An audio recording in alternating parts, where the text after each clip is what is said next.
नमस्कार शेतकरी मित्रांनो, मी अविनाश मोकाटे. आज मी बिपिन सरांच्या फार्मवरती आलेलो. तर इकडे तुम्हाला मल्चिंगचा इम्पॅक्ट दाखवतो. मल्चिंगचा काय फायदा होतो. 3 वर्षापूर्वी सरांबरोबर आम्ही केळीच्या त्यांच्या एका छोट्याशा प्लॉटमध्ये काम केलं होतं मल्चिंगचं. तर जेवढा पालापाचोळा जो शेतातला आहे तो आपण इथे नेहमी गाडत राहतो. हे गाडत नाही, नुसतं टाकत राहतो. तर त्याचा इफेक्ट जो आहे तो बघू शकता तुम्ही. हा सगळा सुकलेला पालापाचोळा शेतात टाकलेला काष्ट आच्छादन म्हणतात त्याला. तर काष्ट आच्छादनचा मिनिंग आहे की जे काय झाड पाला असतो तो सगळा टाकत जायचा.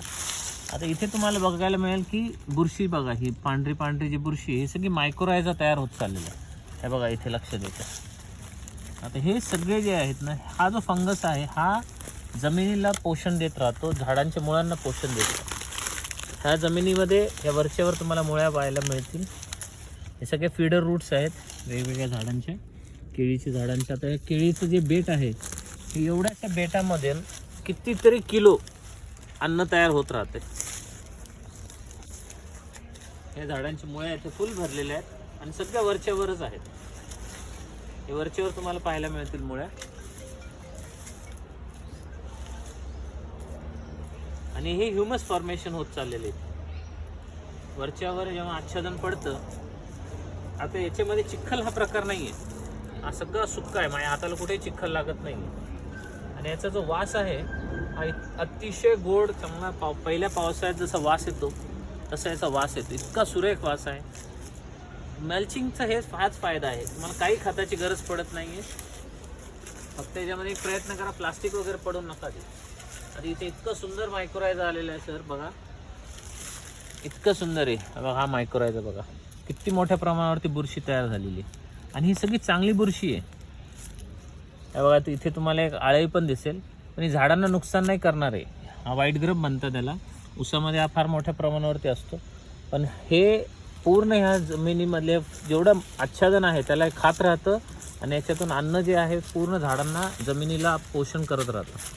ही बुरशी आहे, ही तुम्हाला दाखवून देते की झाडामधली आपल्या आच्छादनातून जी ताकद मिळते तुम्हाला इथे पूर्णपणे पाहायला मिळते. सगळं फक्त पालापाचोळा इथे टाकलेला आहे. त्यांनी नारळाचे पण इथे नारळ प्यायचे आणि इथून टाकून दिलेले नारळाचं आच्छादन. हे हळूहळू याला फार वर्ष लागतात कुजायला, कारण याच्यामध्ये लिग्निन फार मोठ्या प्रमाणावर असतं. पण असं पडत राहिलं की हळूहळू हे पण पूर्णपणे कुजून जाईल आणि झाडांना जे काय अन्नद्रव्य पाहिजे नाही ते मिळून जातं त्याच्यात.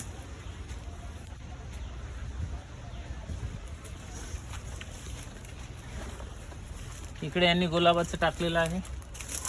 काडी कचरा, गुलाबातले जे स्टेम्स आहेत तेही टाकलेले. पण जमिनीमध्ये चिखलपणा बिलकुल नाही, एकदम भुसभुशीत माती आहे. हात घातले तरी हात टाकता येतो, खोलवर जातो आणि माती तयार होत चाललेली आहे. माती बनती आहे. ही आच्छादनाची पॉवर आहे. या नैसर्गिक शेतीमध्ये सर्वात महत्त्वाचा घटक जो आहे तो आच्छादन आहे. त्याच्यानंतर आपण हे जीवामृत वगैरे टाकतो, हे सगळे सेकंडरी आयटम आहे. हे त्याला आपण म्हणतो ना काय, जसं विरजण टाकतो तसं असतं त्याचं काम. पण आच्छादन सर्वात महत्त्वाचं आहे. त्यात द्विदल आणि एकदल हा प्रकार फार महत्त्वाचा आहे. इथे बाजूला एक फुलांची झाडं बघतो, त्यांची पानांची साईज पण एवढी मोठी आहे की नॉर्मल शेतीमध्ये एवढी मोठी पानं दिसत नाहीत. पण या झाडांची पानांची साईज पण फार मोठी आहे, अवाढव्य दिसतात.